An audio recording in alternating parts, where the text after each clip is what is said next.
Chapter 5. Something roared like thunder. The earth shook a little, and we heard the rat-a-tat-tat of gunfire. "Father!" Hassan cried. We sprung to our feet and raced out of the living room. We found Ali hobbling frantically across the foyer.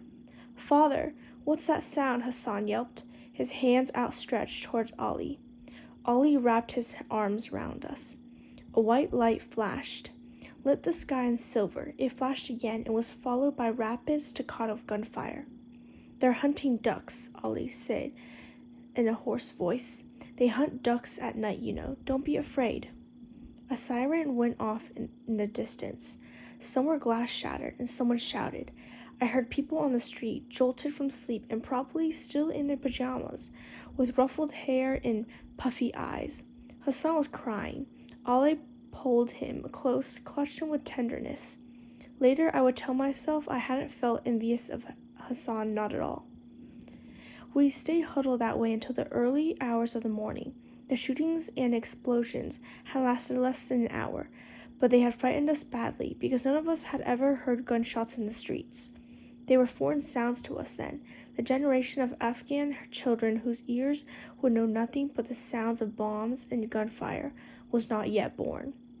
Huddled together in the dining room and waiting for the sun to rise, none of us had any notion that a way of life had ended.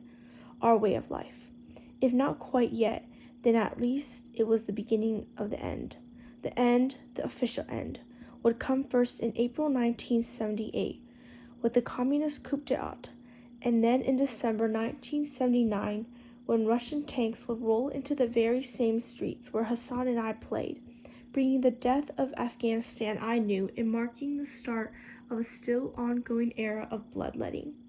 Just before sunrise, Baba's car peeled into the driveway. His door slammed shut and his running footsteps pounded the stairs.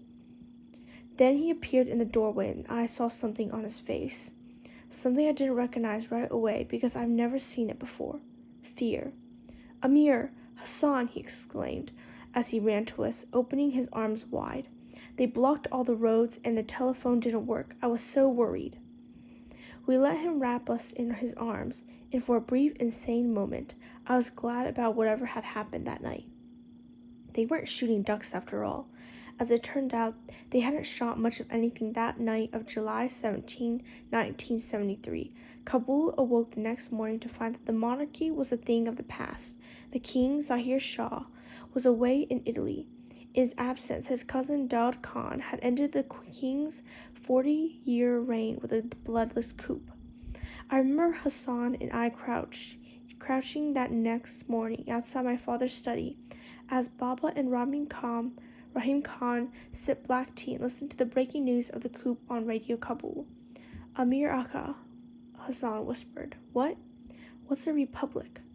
I shrugged. "I don't know." On Baba's radio they were saying that word, republic, over and over again.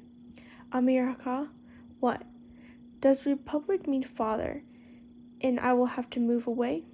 "I don't think so," I whispered back. Hassan considered this. "Amir Akka, what? I don't want them to send me and father away." I smiled. "Boss, you donkey, no one's sending you away." "Amir Akka, what? Do you want to go climb our tree?" My smile broadened. That was another thing about Hassan. He always knew when to say the right thing. The news on the radio was getting pretty boring.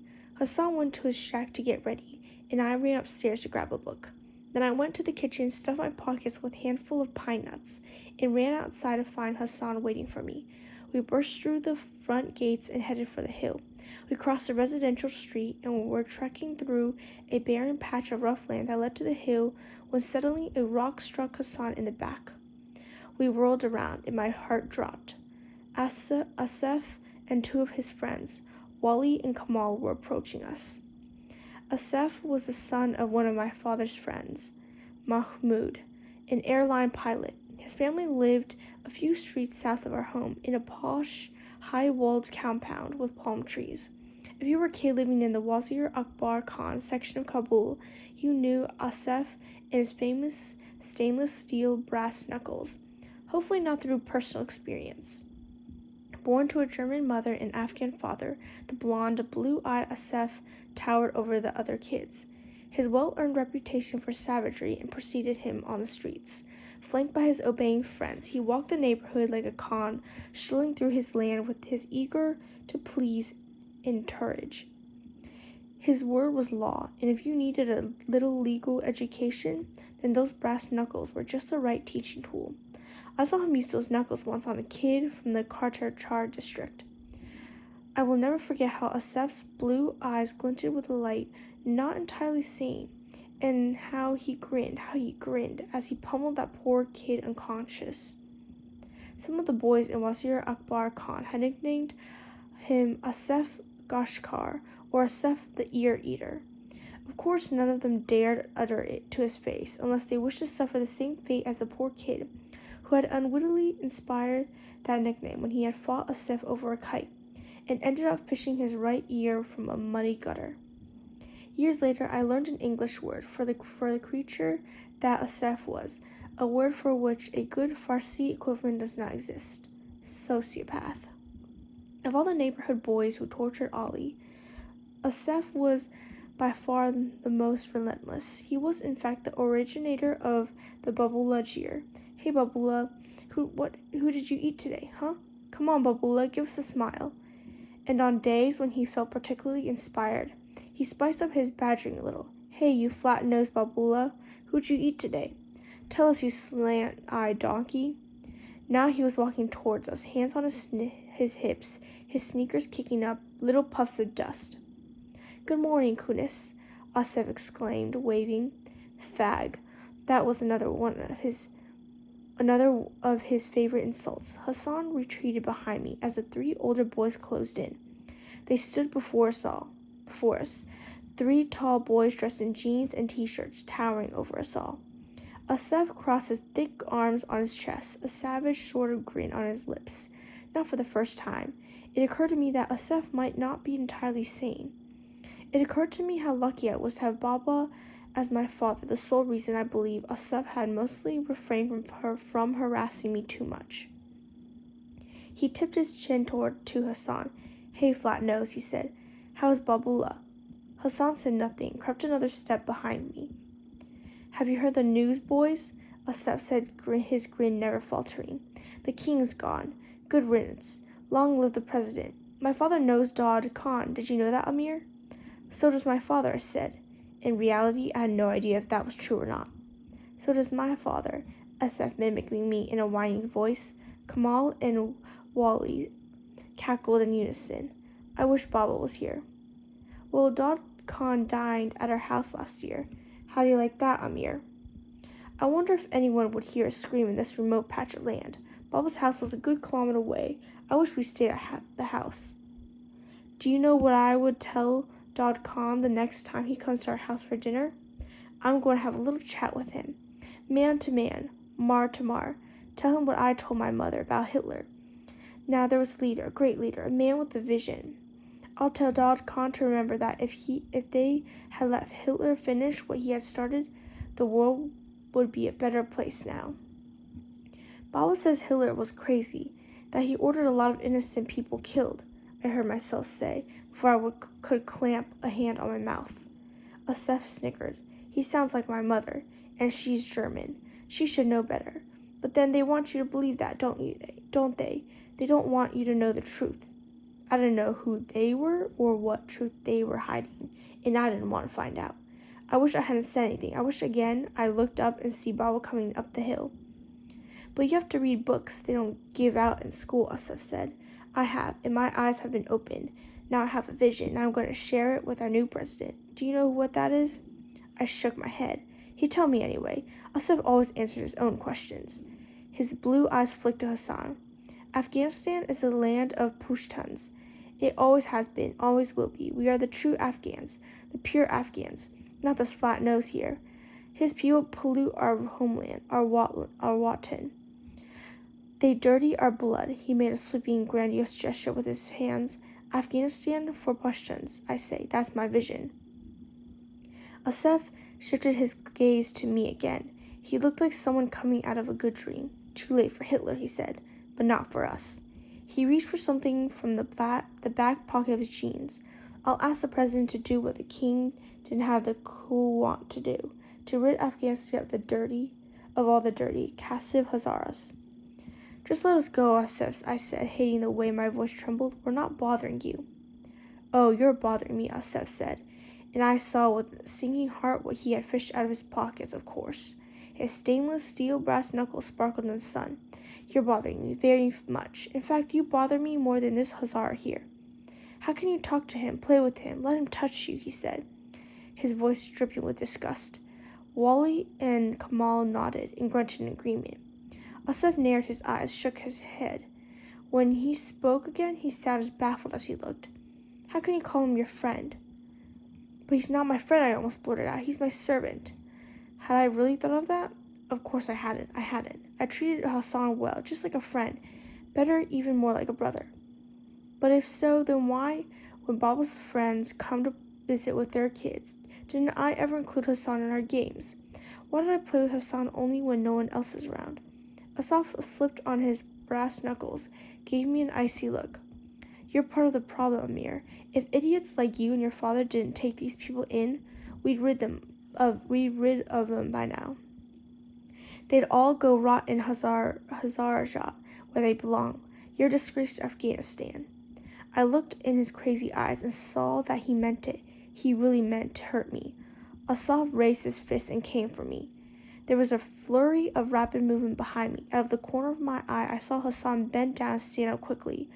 Asaf's eye flicked to something behind me and widened with surprise.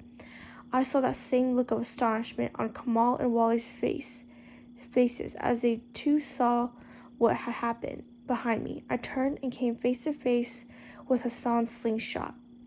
Hassan had pulled the wide elastic band all the way back.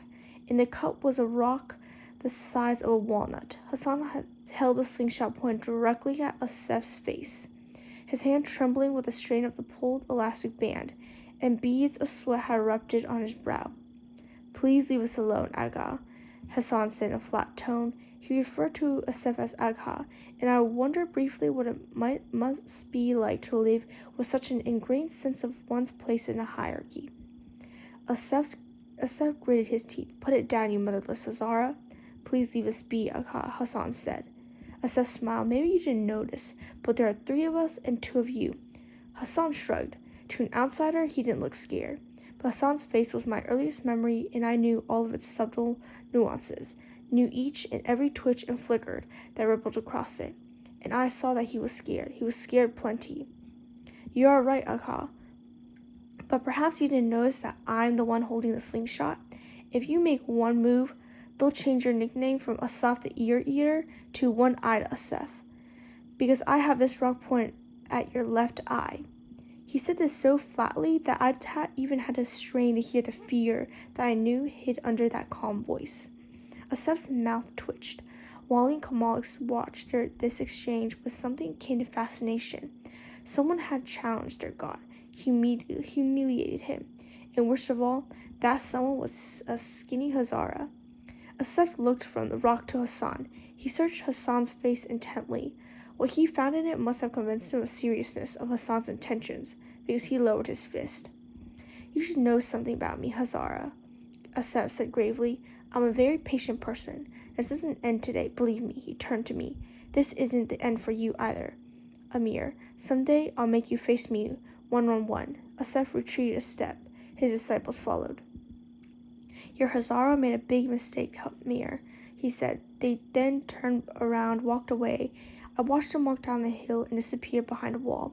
Hassan was trying to tuck the slingshot in his waist with a pair of trembling hands. His mouth curled up into something that was supposed to be a reassuring smile. It took him 5 tries to tie the string of his trousers. Neither one of us said anything much as we walked home in trepidation, certain that Asaf and his friends would ambush us every time we turned a corner. They didn't, and that would have comforted us a little, but it didn't, not at all. For the next couple of years, the words economic development and reform danced on a lot of lips in Kabul. This constitutional monarchy had been abolished, replaced by a republic, led by a president of the republic. For a moment, a sense of rejuvenation and purpose swept across the land. People spoke of women's rights and modern technology.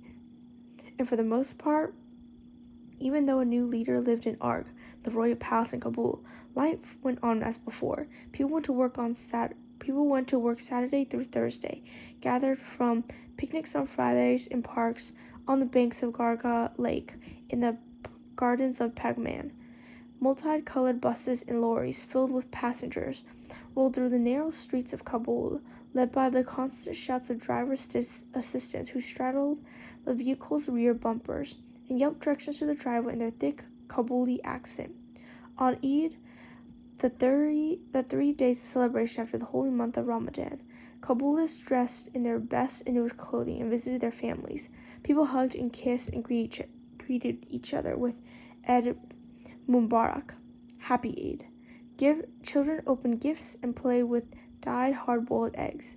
Early that following winter of 1974, Hassan and I were playing in the yard one day, building a snow fort, when Ali called him in. "Hassan, Aka Sahib wants to talk to you." He was standing by the front door, dressed in white, hands tucked under his armpits, breath puffing from his mouth. Hassan and I exchanged a smile. We'd been waiting for his call all day. It was Hassan's birthday. What is it, father? Do you know? Will you tell us? Hassan said. His eyes were gleaming. Ali shrugged. Aka Sahib hasn't discussed it with me.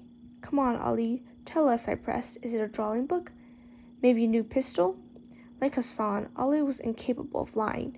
Every year, he pretended not to know what Bob had bought Hassan or me for our birthdays, and every year, his eyes betrayed him, and we coaxed the goods out of him. This time, though, it seemed he was telling the truth. Baba never missed Hassan's birthday. For a while, he used to ask Hassan what he wanted, but he gave up doing that because Hassan was always too modest to actually suggest a present.